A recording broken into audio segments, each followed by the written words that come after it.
On connaît l'évolution d'un signal qui satisfait à une telle équation différentielle. Il s'agit d'une sinusoïde de pulsation oméga 0.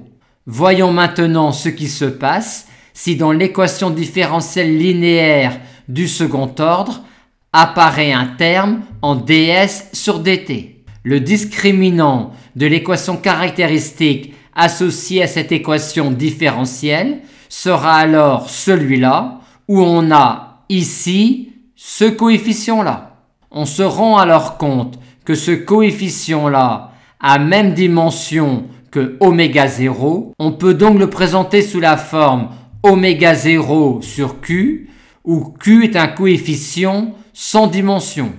Et dans cette équation différentielle-là, oméga 0 est alors appelé la pulsation propre, car c'est la pulsation du signal S quand il n'y a pas ce terme-là. Et le coefficient Q sans dimension, qui est strictement positif, est appelé le facteur de qualité, car c'est sa valeur qui va déterminer le type de régime transitoire que suivra alors le signal S.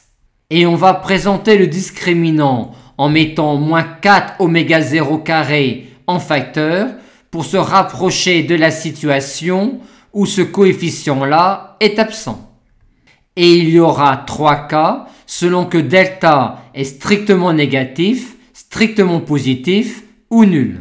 Quand ce terme était absent, S suivait une sinusoïde et on va voir que delta soit strictement négatif, strictement positif ou nul, que la présence de ce terme-là va nous donner des régimes transitoires S qui tendront vers 0 quand t tend vers l'infini. Et on va voir que dans tous les cas, la durée du régime transitoire est directement liée au coefficient devant ds sur dt.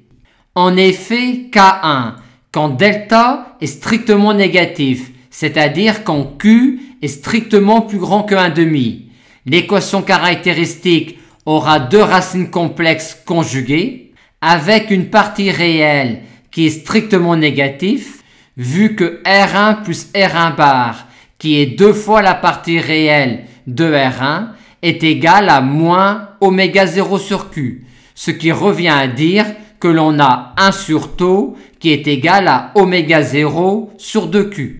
Et le discriminant s'écrivant alors ainsi, on a grand oméga qui vaut cette quantité-là. La forme générale des solutions à valeur complexe de l'équation différentielle est alors celle-là.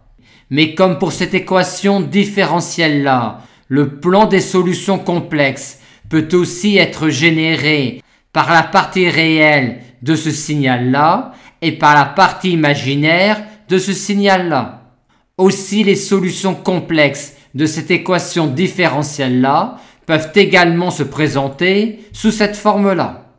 On en déduit alors tout de suite la forme générale des solutions à valeur réelle, que l'on peut aussi présenter sous cette forme-là, vu l'écriture amplitude phase à l'origine d'un signal sinusoïdal de pulsation grand oméga.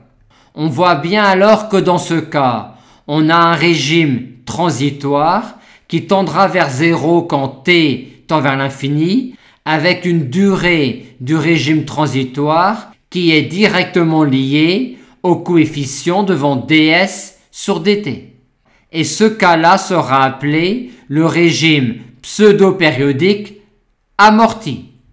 Maintenant, K2, quand le discriminant sera strictement positif, c'est-à-dire quand Q sera strictement plus petit que 1,5.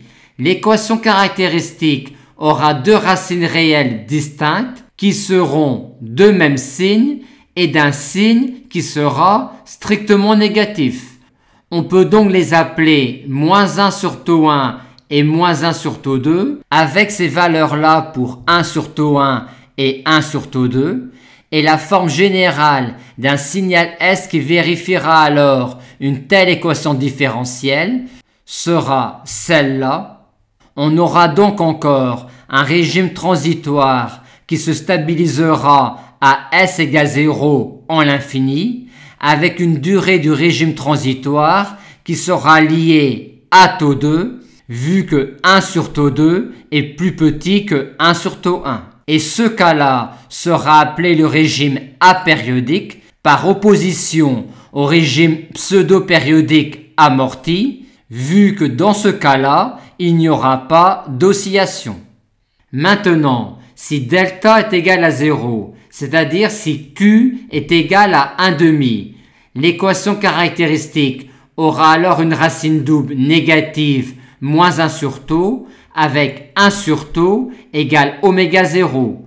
Et la forme générale des solutions de l'équation différentielle sera alors celle-là. Et on a alors encore un régime transitoire qui tend vers 0 quand t tend vers l'infini, avec une durée du régime transitoire qui est directement liée au coefficient devant ds sur dt. Et ce cas-là sera appelé le régime critique, car correspondant à la valeur de Q qui sépare le régime pseudo-périodique amorti et le régime apériodique.